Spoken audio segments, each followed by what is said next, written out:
November 18, 2025 మంగళవారం. శ్రీ విశ్వావసునామ సంవత్సరం, దక్షిణాయనం, శరదృతువు, కార్తీక మాసం, కృష్ణపక్షం. సూర్యోదయం ఉదయం 6:26 సూర్యాస్తమయం సాయంత్రం 5:36 తిథి త్రయోదశి ఉదయం 7:12 వరకు, తరువాత చతుర్దశి. నక్షత్రం స్వాతి ఉదయం 7:52 వరకు. వర్జం ఉదయం 11:18 నుంచి మధ్యాహ్నం 1:06 వరకు. దుర్ముహూర్తం ఉదయం 8:40 నుంచి ఉదయం 9:25 వరకు. మరలా రాత్రి 10:44 నుంచి రాత్రి 11:35 వరకు.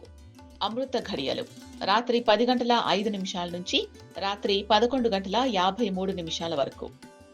రాహుకాలం మధ్యాహ్నం 2:48 నుంచి సాయంత్రం 4:12 వరకు. యమగండం ఉదయం 9:13 నుంచి ఉదయం 10:37 వరకు. బ్రహ్మ ముహూర్తం తెల్లవారుజామున 4:50 నుంచి తెల్లవారుజామున 5:38 వరకు. లోకాః సమస్తాః సుఖినో భవంతు. సర్వే జనాః సుఖినో భవంతు.